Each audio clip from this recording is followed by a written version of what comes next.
السلام علیکم every one, انیسا novel میں آپ کا ویلکم ہے۔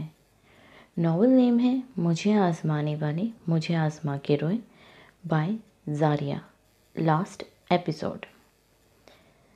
اثر دل پر کرے شکوہ شکایت ہو تو ایسی ہو، گلے لگ کر کوئی روئے ندامت ہو تو ایسی ہو، یہی محسوس ہو جیسے کئی صدیاں گزری ہیں، فقط ایک پل کی فرقت میں اذیت ہو تو ایسی ہو، مجھے کانٹا چبھے اور اس کی آنکھوں سے لہو ٹپکے، تعلق ہو تو ایسا ہو، محبت ہو تو ایسی ہو۔ سالک حیدر کی خوبصورت سنگت اور اس کی بے پناہ محبت کے اثار میں وہ دن بہ دن نکھرتی جا رہی تھی۔ اس شخص سے اس قدر گہری وابستگی قائم ہو چکی تھی کہ اب اس کے بغیر سانس لینے کا تصور بھی محال لگتا تھا۔ ان 3 مہینوں میں اس نے اپنے لیے اس شخص کے دونوں ہی روپ دیکھے تھے، ایک نہایت نفرت انگیز اور ایک سراپے محبت۔ وہ دونوں ہی روپ میں شدت پسند تھا۔ اس سے نفرت کی تھی تو بنا کسی لحاظ کے دل کی گہرائیوں سے کی تھی، اور اس سے محبت کی تو اسے محبت کی بجائے عشق کا نام دیا۔ اس کی محبت اس کے ہر انداز سے بیان ہوتی تھی۔ دنیا کے لیے اس کا خڑوس پن وہی تھا جو پہلے تھا، لیکن اس کے لیے وہ جینے کی وجہ بن چکا تھا۔ اس کی قربتوں میں وہ اپنے پچھلے تمام دکھ بھول سی گئی تھی۔ شام کی چائے پر سبھی لاؤنج میں جمع تھے۔ مہروز خان بھی بیٹیوں سمیت سب کے درمیان موجود تھے۔ مہروز خان بھی بیٹوں سمیت سب کے درمیان موجود تھے۔ سالک حیدر خان سائڈ صوفے پر لیپ ٹاپ لیے بیٹھا اس میں مصروف تھا۔ گلناز بیگم کے ساتھ پلوشا بھی موجود تھی، جبکہ سوہا زونیا کے پاس بیٹھی گپ شپ لگا رہی تھی، مدحضرات سیاسی باتیں چھیڑ رکھی تھی۔ سائی میں چاہتی ہوں آپ پلوشا کے لیے بھی اب کوئی بہتر فیصلہ کر لیں۔ شہباز کے بڑے بیٹے زعیم کا نکاح تو نمرا کے ساتھ طے بھی ہے، شاہ زیب کی بھی منگنی واعدہ سے طے ہے، حمزہ تو ابھی پڑھائی میں مصروف ہے۔ آپ فواد اور پلوشا کے لیے بھی اب کوئی فیصلہ سنا دیں۔ بی جان کے کہنے پر گلناز بیگم نے دل ہی دل میں سکون کا سانس لیا۔ وہ بھی یہی چاہتی تھی، اور پلوشا کو تو گویا کرنٹ سا لگ گیا۔ وہ بے یقینی سے بی جان کو دیکھنے لگی۔ سب مہروز خان کی جانب متوجہ تھے، جو پرسوج انداز میں بیٹھے تھے۔ خانم، پلوشا کے لیے ہم نے وقاص خان کے بیٹے اشر کو سوچ رکھا ہے، اور فواد کے لیے ہم نے بیرم خان کی بیٹی لائبہ کو سوچ رکھا ہے۔ انشاءاللہ جلد ہی ان کی منگنی کی رسم نبھائی جائے گی۔ مہروز خان نے اپنا فیصلہ سناتے اٹھ کھڑے ہوئے۔ پلوشا منہ کھولے گلناز بیگم کو دیکھنے لگی۔ لائبہ کینہ توز نظروں سے فواد کو گھور رہی تھی، اور وہ بھی گویا جلتے ہوئے توے پر جا بیٹھا۔ ینگ پارٹی ان دونوں کو چہرہ دیکھ کر مسکراہٹ دبا کر سر جھکا گئی۔ باقی سب اپنی اپنی جگہ مطمئن تھے۔ پلوشا پیر پٹکتے اپنے کمرے میں چلی گئی۔ فواد اپنی جگہ سے اٹھا اور دھم دھم کرتے برآمدے کے تخت پر جا بیٹھا۔ اسے لاؤنج سے نکلتے دیکھ لائبہ بھی اٹھی اور تنتناتی ہوئی اس کے پیچھے آئی اور تخت پر ٹک گئی۔ کچھ دیر ایک دوسرے کو گھورنے کے بعد دونوں نے نخوت سے منہ پھیر لیا۔ میری بات سنو لائبہ، اس مسئلے کا حل سوچتے ہیں۔ میں بہت فکر مند ہوں، تمہارے ساتھ تو میری زندگی جہنم بن جائے گی۔ فواد نے دانت کچکچاتے ہوئے کہا تو جو منہ پھیری بیٹھی تھی اسے آنکھیں نکال کر گھورنے لگی۔ تم تو ایسے کہہ رہے ہو جیسے دادا صاحب کے اس فیصلے سے میں بہت خوش ہوں۔ میں کیا غم زدہ ہوں؟ تم جیسے بدذوق انسان کی زندگی میں شامل ہو کر میرے سارے ذوق کا بیڑا غرق ہو جانا ہے۔ تمہیں رنگ، خوشبو، تتلیوں اور خوابوں کا کچھ نہیں پتا۔ تمہارے لیے تمہاری جیسی کوئی بدذوق لڑکی ہونی چاہیے۔ تم مائدہ سے کیوں نہیں کہتے شادی کے لیے؟ وہ تو تم پر مر ہی گئی ہے۔ اسے بھی شاعری کی شین کا نہیں معلوم، اسے تھوڑا بہت پسند بھی ہے تو تمہاری سڑی ہوئی شاعری ہی پسند ہے۔ وہ روحان سی ہوتی ہوئی بولی۔ وہ جو حیرت سے اپنی اس بے عزتی ابتدائی ملاحظہ فرما رہا تھا، چیخ اٹھا۔ او میڈم، زیادہ ہی جمالو بننے کی ضرورت نہیں ہے، سمجھی؟ دادا صاحب کے منہ سے نکلی بات پتھر کی لکیر ہوتی ہے۔ تو میں ساری زندگی جھیل تو سکتا ہوں، لیکن ان کے فیصلے کے خلاف نہیں جا سکتا۔ میں ایک اچھا شوہر ثابت ہوں گا، یہ تو تمہارے دل میں بھی کہیں نہ کہیں ہے۔ تمہاری باتوں سے اندازہ ہو رہا ہے تمہیں میری خوبصورت شاعریوں سے مسئلہ ہے، تو فکر مت کرو، میں 2-3 شاعری کی کتاب خرید کر اور بھی باذوق بننے کی کوشش کروں گا، پھر یوں مان جاؤ گی مجھے، جیسے کورس کے امتحانات کی تیاری کرتے ہیں نا، ویسے ہی میں شادی سے پہلے شاعر بننے کی بھرپور تیاری کروں گا۔ اب خوش؟ اسے چیلنج کرنے والے انداز میں چٹکیاں بجاتے ہوئے کہا تو بری طرح تلملا کر تخت سے اٹھ کھڑی ہوئی۔